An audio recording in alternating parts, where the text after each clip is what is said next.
प्रिय छात्रों, अब तक आपने स्पर्धा प्रकाशन के YouTube चैनल से जुड़कर जेपीएससी पीटी से संबंधित बहुत सारे वीडियो देखे होंगे और उनसे काफ़ी लाभान्वित भी हुए होंगे। मैं अजय कुमार, डायरेक्टर स्पर्धा प्रकाशन, आपके सामने अंतिम क्षणों में कुछ अति महत्वपूर्ण तथ्यों को रखने के उद्देश्य से यहाँ पर आया हूँ। मुझे पता है कि आपका हर पल हर क्षण काफ़ी कीमती है, फिर भी मैं यह उचित समझता हूँ कि परीक्षा के पूर्व आपको मैं कुछ बातें बताऊं जो कि आपको परीक्षा के दौरान काम आए। निश्चित रूप से इस परीक्षा का तनाव आपके ऊपर होगा, यह प्राकृतिक है, नेचुरल है, लेकिन मैं चाहूँगा कि इससे आप उभरें। कल की चिंता आप अभी से अपने सिर पर नहीं ला दें ताकि इसका प्रभाव आपके आने वाले परीक्षा पर न पड़े। किसी ने क्या खूब कहा है कि वक्त से लड़कर जो नसीब बदल दे, इंसान वही जो अपनी तकदीर बदल दे। कल क्या होगा कभी मत सोचो, क्या पता कल वक्त खुद अपनी तस्वीर बदल दे। छात्रों, बहुत ही सटीक, बहुत ही उचित, बहुत ही प्रासंगिक ये पंक्तियां हैं। कल की चिंता जो नहीं करता, जो आज में जीता है, अभी में जीता है और कल के लिए निसंदेह वह काम करता है, लेकिन कल के बारे में बहुत नहीं सोचता। वो अपना पूरा का पूरा योगदान उस कार्य में, उस परीक्षा में दे पाता है।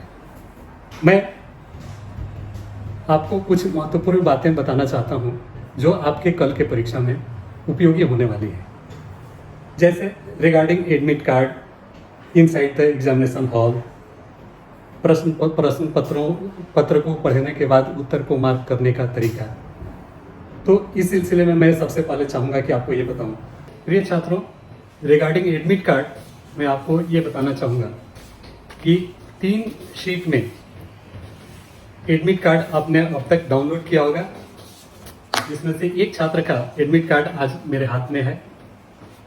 आप इसे देखेंगे, यह मूल एडमिट कार्ड है। इसमें आपका इंफॉर्मेशन होगा, इंस्ट्रक्शंस होंगे। दूसरा अटेंडेंस शीट है जिसमें आपका फोटोग्राफ होगा। इसके नीचे में आपको फोटो पेस्ट करना है। ये फर्स्ट सीटिंग के लिए है। उसके नीचे में ये सेकंड सीटिंग के लिए अटेंडेंस शीट है। यहाँ पर आपको फोटो पेस्ट करना है।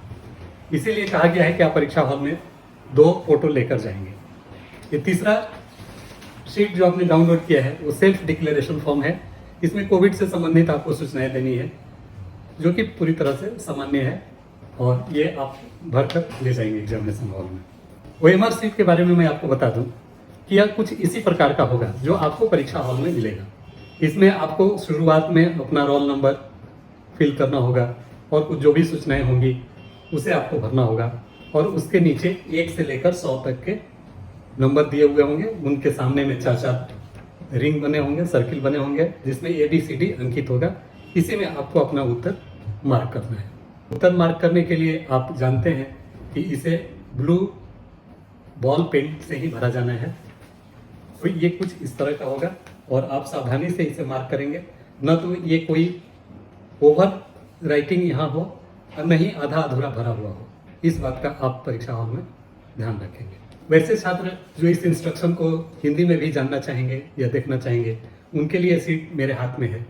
आप इससे इंस्ट्रक्शंस जो परीक्षा के लिए दिए गए हैं उन्हें भी आप आसानी से समझ लेंगे, पढ़ लेंगे। अब बात आती है इनसाइड द एग्जामिनेशन हॉल।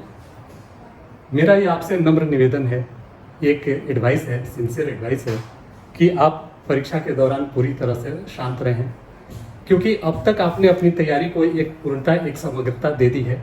निश्चित रूप से आप काफ़ी वक्त से इसमें लगे हुए हैं। हमें नहीं लगता कि इससे अधिक अब प्रिपरेशन की आपकी ज़रूरत है। अब ज़रूरत इस बात की है कि किस प्रकार आप अधिक से अधिक अपना प्रदर्शन इस परीक्षा में कर पाते हैं, अधिक से अधिक उपयोगी इस परीक्षा को आप अपने दृष्टिकोण से बना पाते हैं। तो इसके लिए ज़रूरी है कि आप पूरी तरह से शांतचित्त रहें, अपने पूरे स्टेमिना, पूरे पोटेंशियलिटी को एक जगह केंद्रित करें और जो भी प्रश्न आपके सामने आए उसका सही और तर्कपूर्ण आंसर निकाल सकें और उसे सही ढंग से ओएमआर शीट पर अंकित कर सकें। तो सबसे पहले आप प्रश्न पत्र पर अंकित निर्देशों को ध्यान से पढ़ें और जो भी सूचनाएं हैं उसे यथास्थान भरें।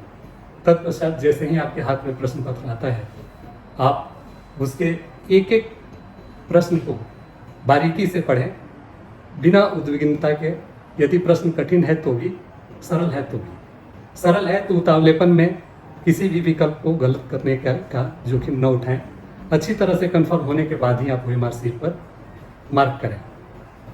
जैसा कि आपको पता है कि OMR शीट आपको ब्लू बॉल पेन से ही भरना है, और एक बार आप यदि इसे अंकित कर दिए तो फिर बदलने का कोई विकल्प आपके पास नहीं है।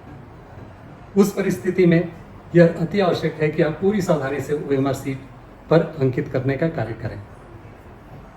प्रश्न पत्र में दिए जितने भी प्रश्न हैं उन्हें आप पढ़ते चलें, उत्तर आता है उसे आप अंकित करते चलें।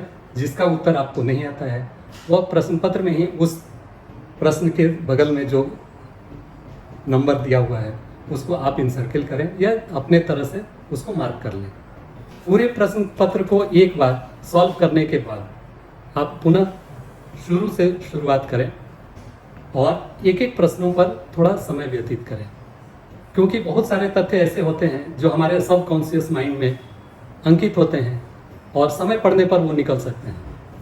उस स्थिति में आप जो उचित प्रश्न लगे कि इस प्रश्न का उत्तर यह हो सकता है, उस पर आप अंकित करें।